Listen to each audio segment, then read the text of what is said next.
नमस्ते मातृभूमि, नमस्ते वसुंधरा। आज हम वृश्चिक लग्न के जो जातक हैं इनके जीवन में केतु का जो राशि परिवर्तन होने वाला है इसके बारे में एक चर्चा लेकर के आए हैं। पिछले समय में हमने गुरु के राशि परिवर्तन के वीडियोस रखे हुए हैं। उसके पहले शनि का जो पूरे 2.5 साल का जो गोचर है उसके वीडियो भी हमने बना करके रखे हुए हैं, और उससे भी पहले शनि राहु की युति के बारे में भी हमने वीडियो बना करके रखे हैं। आज हम वृश्चिक लग्न के जो जातक हैं इनके जीवन में केतु का जो राशि परिवर्तन है इसके बारे में जानकारी लेकर के आए हैं। ये गोचर भ्रमण के जो वीडियो हैं ये बनाने का हमारा जो आशय है वो विशेष तौर पर स्पष्ट रूप से किस समय में क्या सावधानी रखनी है, किस अच्छे अवसर का, किस अच्छे समय काल का आपको विशेष लाभ उठाना है, इसके बारे में एक हम जानकारी देते हैं। आप सभी को पता है कि वृश्चिक लग्न में, वृश्चिक राशि में केतु जो है उच्च का माना जाता है। तो वृश्चिक लग्न के जो जातक हैं इनके लिए केतु का जो गोचर भ्रमण है वो कैसा रहेगा देखते हैं। 18 मई 2025 से 5 दिसंबर 2026 तक केतु का जो गोचर भ्रमण है आपके 10वें भाव में होगा। सिंह राशि जो है केतु के लिए मूल त्रिकोण राशि है। वृश्चिक राशि जो है केतु की उच्च राशि है, और मीन राशि जो है वो केतु के लिए स्व राशि है। तो यहाँ पर आपके लिए केतु जो है काफ़ी हद तक प्लस पॉइंट में है, क्योंकि जो केतु की उच्च की राशि है वो लग्न में है। केतु की जो स्व राशि कही जाती है वो पंचम में है, मीन राशि, और साथ ही केतु की जो मूल त्रिकोण राशि कही जाती है वो दशम में है। दशम में सिंह राशि का होना, दशम में सूर्य का होना काफ़ी अच्छा माना गया है। वैसे केतु जो है वो तीसरे भाव में, जन्म कुंडली में केतु तीसरे भाव में, छठे भाव में, 11वें भाव में और 12वें भाव में शुभ फल देने वाला कहा गया है। किंतु दशम भाव में जो है केतु के शुभ फल जो हैं वो बहुत कम मिलते हैं। यहाँ बहुत कम का मैंने जो उपयोग किया है वो इसलिए किया है कि यहाँ पर कुछ अच्छे फल अवश्य मिलेंगे, क्योंकि केतु जो है अपनी मूल त्रिकोण राशि में है। इस समय काल में एक बात अवश्य होगी कि दशम में केतु व्यापार में, रोजगार में, पिता के सुख में किसी तरह की कोई परेशानियां थोड़ी पैदा तो अवश्य करता है। खास करके केतु यदि दशम भाव में आता है तो ऐसे जातक जो हैं उसको यदि कोई शुभ फल मिलते हैं केतु की अच्छी स्थिति के कारण, तो वो ये होते हैं कि व्यक्ति का जन संपर्क बढ़ता है, उच्च स्तरीय जो लोग हैं उनके साथ में कुछ अच्छे संबंध स्थापित होते हैं, किसी तरह के धार्मिक या सामाजिक कार्य में मान सम्मान मिलने की संभावनाएं भी बनती है।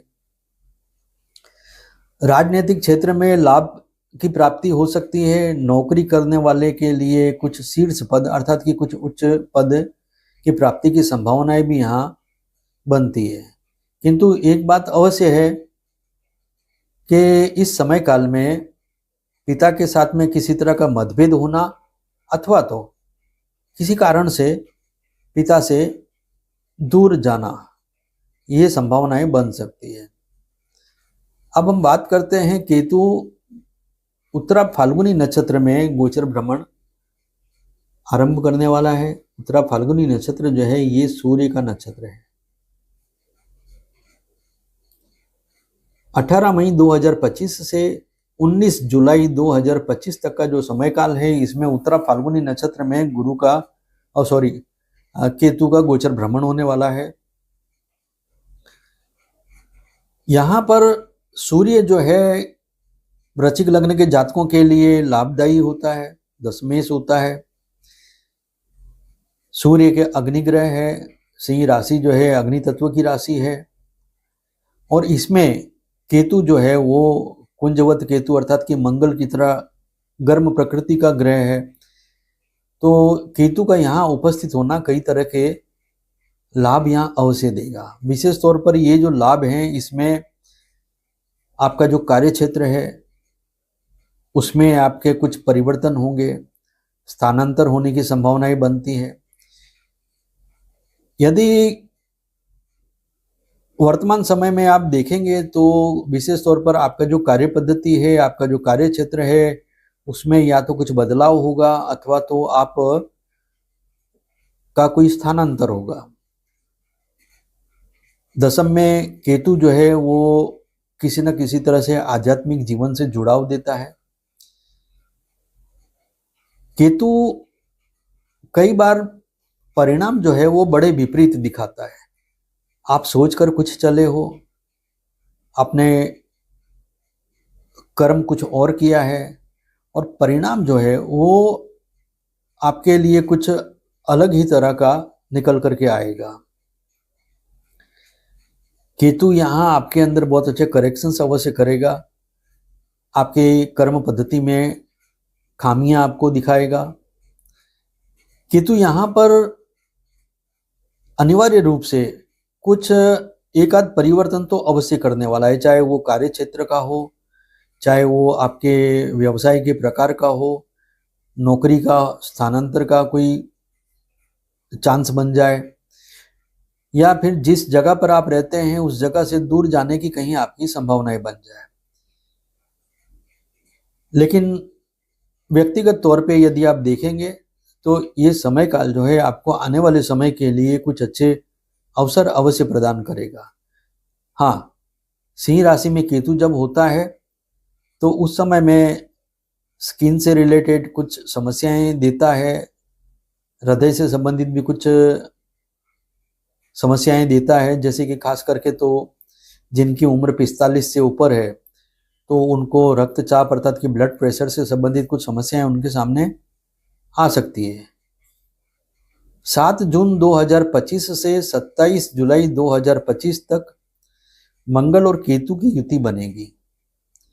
दसम भाव में मंगल भी अच्छा कहा जाता है, तो यहाँ केतु की जो कमजोरी है वो काफी हद तक दूर हो जाएगी। मंगल लग्नेश होकर के जब यहाँ पर आएगा अपने मित्र की राशि में, और मंगल दशम में बली होता है, तो मंगल जो है यहाँ आपको कुछ बड़ा लाभ अवश्य देगा, लेकिन आपको कोई बहुत बड़ी विरक्ति भी अवश्य देगा।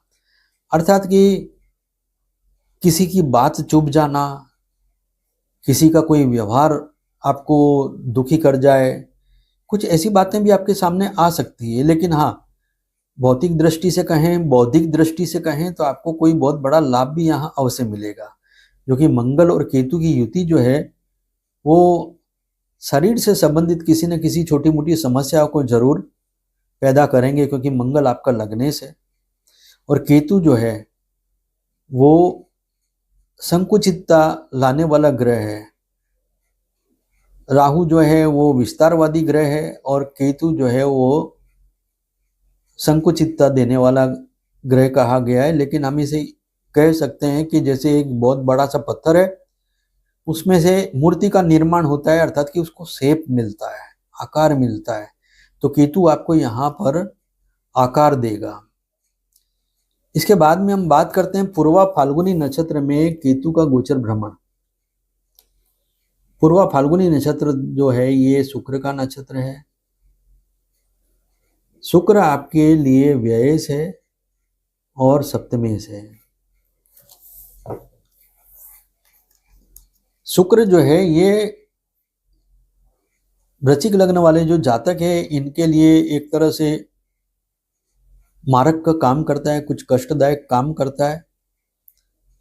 यदि जन्म कुंडली में शुक्र आपका कुछ अच्छी स्थिति में हो, जैसे कि मकर राशि में हो, कुंभ राशि में हो, मीन राशि में हो, अथवा तो व्यय भाव में ही तुला राशि में भी हो, तो ये आपको समय काल जो है आपको कुछ अच्छे परिणाम केतु से दिलवा देगा। केतु एक क्रूर ग्रह है, शुक्र जो है एक सौम्य ग्रह है। इस समय काल में ये अवश्य हो सकता है कि आपके लिए सुख समृद्धि में किसी तरह के उतार चढ़ाव देखने में आए, जीवन साथी के साथ में किसी तरह के मतभेद देखने में आए, और साथ ही जो पुरुष वर्ग है उनके लिए तनाव, क्रोध की अधिकता, जल्दबाजी, ऐसी कुछ स्थितियां उनके सामने आ सकती है। और जो स्त्री वर्ग है, तो स्त्री वर्ग के लिए भी इस तरह की कुछ समस्याएं, खास करके मसल्स पेन है, आर्थराइटिस है, ऐसे जो कुछ शारीरिक जो समस्याएं हैं, पिंडलियों का दर्द, घुटनों का दर्द, ऐसी कुछ समस्याएं उनके सामने आ सकती है। ये भी हो सकता है कि पिछले समय से कोई बीमारी चल रही है इस तरह की, उसमें वृद्धि हो, बढ़ावा हो, दुख दर्द में तकलीफ में वृद्धि हो, या फिर हो सकता है कि ये टेम्पररी हो, अर्थात कि कुछ समय के लिए ये आपके सामने समस्याएं आए और उसके बाद में जो है ऑटोमेटिकली ये, जब केतु का गोचर यहाँ समाप्त होगा तो वो समस्याएं अपने आप चली जाएंगी। व्यापार में उतार चढ़ाव देखने में आ सकता है। आपको हर किसी से तालमेल बनाने के लिए काफी प्रयास करने पड़ेंगे। हर बात में रहस्यवादी बनना, सस्पेंस रखना, हर बात में बातें छुपाना, स्पष्टता नहीं देना, ये सब चीजें यहाँ पर नहीं चलेंगे। यदि आपने ऐसा किया तो एक अच्छे खासे समय को आप व्यर्थ में गंवा सकते हैं। इसके बाद में हम बात करते हैं मघा नक्षत्र की। मघा नक्षत्र जो है ये 29 मार्च 2026 से 5 दिसंबर 2026 तक का जो समय काल है, इसमें केतु जो है ये मघा नक्षत्र का ही स्वामी है, अर्थात कि केतु स्व नक्षत्र में चलने वाला है। जब भी कोई ग्रह स्व नक्षत्र में चलता है तो उसके अन्य जो नक्षत्र कहीं भी हों तो वहां से भी कुछ ना कुछ शुभ परिणाम अवश्य आते हैं। केतु का अपने खुद के नक्षत्र में चलना, केतु के लिए सिंह राशि जो है कुछ अनुकूल राशि, मूल त्रिकोण राशि है, सूर्य के समान ही गर्म प्रकृति का ग्रह है। 10वें भाव में सूर्य की राशि में होने के कारण ये आपको कुछ अच्छे फल यहाँ पर अवश्य देगा। विशेष तौर पर स्व नक्षत्र में केतु का जो भ्रमण है, ये सामाजिक दृष्टि से कहें, आर्थिक दृष्टि से कहें, पारिवारिक दृष्टि से कहें, कार्यबोझ बढ़ाएगा, व्यस्तता बढ़ाएगा, तनाव की अधिकता भी रहेगी। क्योंकि कई बार ये होता है कि कार्यबोझ अधिक हो तो उसका भी तनाव होता है। अक्सर ये नहीं होता है कि दुख दर्द का ही तनाव होता है, नुकसान का, हानि का तनाव होता है, ऐसा नहीं होता है। कार्यबोझ ज़्यादा होने से, टाइमिंग में किसी काम को पूरा करना है, उसके कारण भी तनाव की स्थिति पैदा होती है।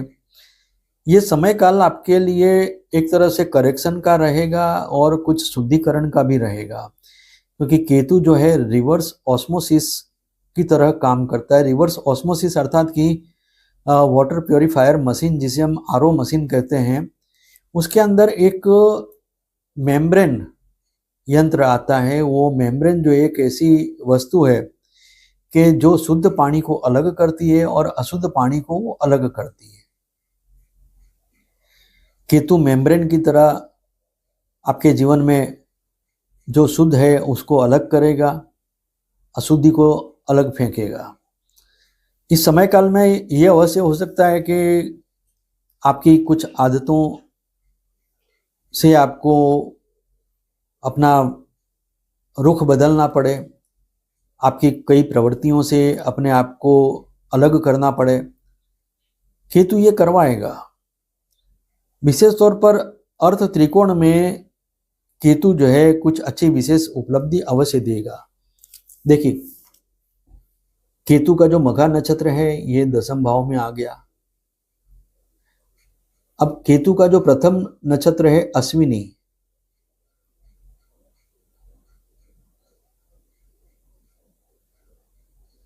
ये छठे भाव में है, और केतु का जो मूल नक्षत्र है वो सेकंड हाउस में है। अभी आप देख रहे हैं कि सेकंड हाउस, सिक्स्थ हाउस और 10th हाउस, इन तीनों भावों में केतु का नक्षत्र है। और केतु की अच्छी परिस्थिति अर्थात कि नौकरी से संबंधित, किसी तरह की प्रतिस्पर्धा से संबंधित जो छठा भाव इंगित करता है, दैनिक दिनचर्या जो है उससे संबंधित आपको लाभ की प्राप्ति होगी, धन से संबंधित, परिवार से संबंधित आपको लाभ की प्राप्ति होगी। आपका जो कर्म क्षेत्र है, व्यापार क्षेत्र है, उसमें किसी तरह की कीर्ति प्राप्त होने की, कोई सफलता अच्छी प्राप्त होने की, प्रशंसा प्राप्त होने की संभावना बने। तो ये समय काल जो है आपके लिए कुछ अच्छे सुनहरे अवसर अवश्य लेके आएगा। धन की प्राप्ति, सम्मान की प्राप्ति और कुछ अच्छी अपॉर्चुनिटी ये आपके लिए यहाँ अवश्य आएगी। 18 मई 2025 से 18/10/25 तक गुरु ग्रह जो है ये आपके मिथुन राशि में चलने वाला है।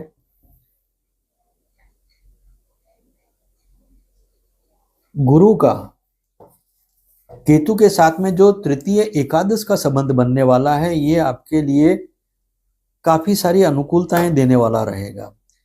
गुरु जो अष्टम भाव में होकर के कुछ निर्बल परिस्थिति में अवश्य आता है, लेकिन गुरु फिर भी बली ग्रह है और आपके लिए तो योग कारक भी है, क्योंकि त्रिकोण का स्वामी भी बन रहा है। जो ग्रह त्रिकोण का स्वामी बनता है उसकी दूसरी राशि यदि किसी मारक भाव में आ रही हो, बाधक भाव में आ रही हो, जैसे कि धनु राशि यहाँ आपके सेकंड हाउस में आ रही है, तो ऐसी सूरत में गुरु के शुभ फल अधिक प्राप्त होंगे। कुछ साइड इफेक्ट्स माइनर जो है वो भी अवश्य दिखेंगे, लेकिन यहाँ आपके लिए परिस्थिति बहुत ज़्यादा अनुकूल रहेगी, क्योंकि गुरु अष्टम भाव में बैठ करके आपके धन भाव में सप्तम दृष्टि से देख रहा है, तो ये आपके लिए अच्छा रहेगा। जब भी कोई ग्रह अपनी खुद की राशि में देख रहा हो तो वो अपने घर से बल प्राप्त करता है। तो ये जो है एक ज्योतिषीय सिद्धांत है, तो उस हिसाब से ये समय काल आपके लिए काफी अच्छा रहने वाला है। गुरु का तृतीय एकादश का संबंध केतु से आपको कई तरह की सुरक्षा प्रदान करेगा, अच्छे अवसर प्रदान करेगा। कर्ज और जो ऋण है, अर्थात कि कर्ज और जो शत्रु क्षेत्र है उससे संबंधित भी आपको काफी राहत महसूस होगी और आप बहुत अच्छी तरह से इस समय काल में अपने आप को देख पाएंगे। शनि और केतु जो है ये षडाष्टक योग में चलने वाले हैं, इसका भी आपको ध्यान रखना होगा। शनि मीन राशि में चलने वाले हैं, जो 2.5 साल का टाइम है। पंचम में शनि है और दशम में केतु है। एक बात याद रखें कि कर्म तो बहुत करने पड़ते हैं, लेकिन खाना खाने का भी ध्यान रखना पड़ेगा, खाने के समय का भी ध्यान रखना पड़ेगा, क्योंकि पंचम भाव में शनि का जो गोचर है वो किसी न किसी तरह के रोग जो है उत्पन्न करने की कोशिश अवश्य करता है, खास करके पेट से संबंधित। और साथ में ही शनि से छठे भाव में केतु का होना, तो ये जो है आपके लिए कुछ स्वास्थ्य की दृष्टि से विकट परिस्थिति पैदा करने वाला एक योग बन सकता है। मन, कर्म और वचन, इन तीनों में स्पष्टता यदि आपने रखी तो आप अपने लिए बहुत अच्छे बेहतरीन अनुकूलताएं पा सकेंगे इस समय काल में। 18 मई 2025 से लेकर 5 दिसंबर 2026 तक का जो समय काल है, इस समय काल में जैसा कि मैंने बताया, मन, कर्म और वचन, इसकी स्पष्टता और इसके प्रति समर्पण, ये आपको बहुत अच्छे लाभ देंगे, आपके लाभ को कई गुना बढ़ाने की क्षमता रखेंगे। मैं आशा करता हूं कि आप अवश्य ऐसा करेंगे। उपाय के तौर पे मैं कहूं तो काली सहस्त्र नाम जो है ये आपके लिए बहुत बेहतरीन उपाय रहेगा। रुद्र गायत्री मंत्र है, हनुमान चालीसा है, ये भी आपके लिए बहुत अच्छा बेहतर रहने वाला है। वृश्चिक लग्न के जो जातक हैं इनके लिए समय काल काफी अच्छा साबित होने वाला है, खास करके ये साल बहुत अच्छा बनने की संभावना है। तो विशेष तौर पर आप ध्यान रखें, उपाय लें और जो समय काल बताया है उसमें कुछ सावधानियां रखें, अपने स्वभाव में परिवर्तन करें। मैं आशा करता हूं कि वृश्चिक लग्न के जातकों को जो मैंने जानकारियां दी है विशेष लाभान्वित होंगे इससे। धन्यवाद। नमस्कार।